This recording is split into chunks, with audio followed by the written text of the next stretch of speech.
There was a time when the Watts riots erupted in 1965.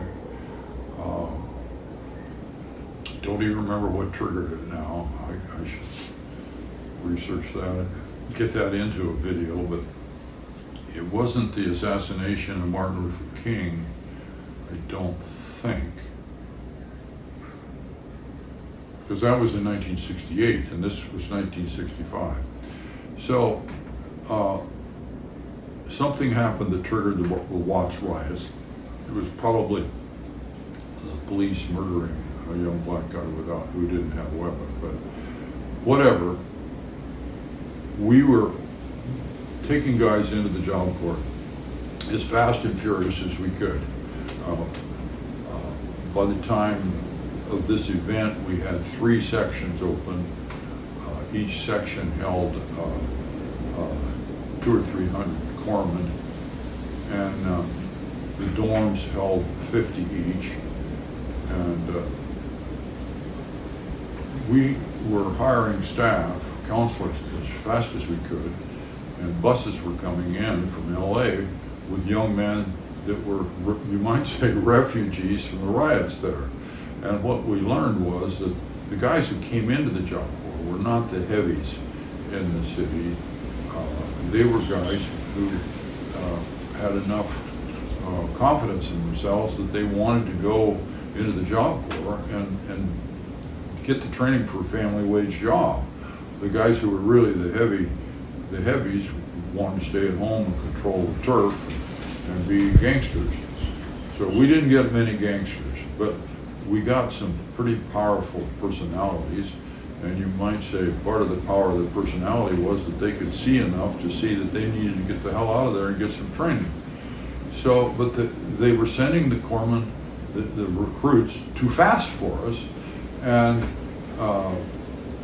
we hired a guy named Mariama on a rush deal because another dorm was opening. And he was a PhD candidate at UC Berkeley in anthropology.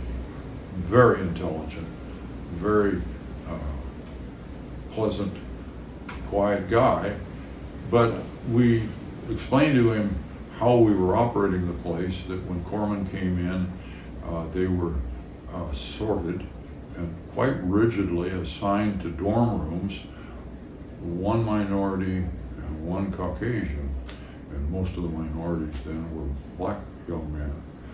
And we explained to him we do that because we know that if these guys are in the same room, these two-man rooms with a social room between the 2 wings, so there were 12 on each side of the common social area. If you put a black guy and a white guy together, they'll get to know each other. And one-on-one, people don't get into too many fights, typically. So,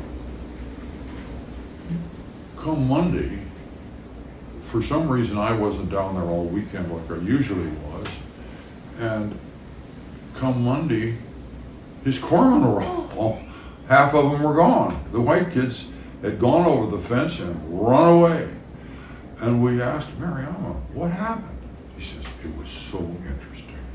It was so interesting. He says, we took these young men and we put one white and one black in these rooms. Within a half a day, they'd reassigned themselves, which we told him not to allow them to do. They'd reassigned themselves, and all of a sudden, all the black kids were on one side of the social room and all the white ones were on the other. The next day, the black kids came over to where the white kids were and started beating the hell out of them, and the white kids started jumping over the fence and running away. And he said, it was so interesting. I watched it happen. It was fascinating. Study and social interaction. Well, there were not many guys fired in that job, but he was one. We got rid of him. But that's illustrates how important it was to convince the corpsmen that they were going to live together, and we had these two immutables. And we told them when we got there were no rules here. We got two immutables, and after that, we're going to sit together every day for at least an hour and talk about how we're going to conduct ourselves. And God, well, it worked most of the time. And young white kids who were getting intimidated, they'd get paid twice a month, $1 a day, so they'd get $12 or $13 every 2 weeks. And some of the tough black kids would tell the little scaredy cat white kids, "You're going to give me part or all of that money on payday." And then we'd have these meetings, and the guys who were going to be exploited would be quiet. And we developed within the staff the idea we were going to get everybody to talk, and that way we could nip problems in the bud. And it was so reassuring to see how the toughest, strongest black kids wanted to get rid of violence. Once they heard we were going to really work at that, they were all over it because they'd had all the violence they wanted. So when they discovered that one of the little white guys was getting intimidated, and they'd bring it in the group, they'd say, "What's the matter? Jimmy, why are you quiet? What's bothering you?" And eventually the kid would say, "Well, Ralph across the way there, he told me I was going to have to give him my money on payday." And then we'd go, "Ralph, you can't do that." And that happened day after day after day. And these guys developed, you might call it an esprit, that they were going to have a successful group together, and they were going to take care of each other. And they did.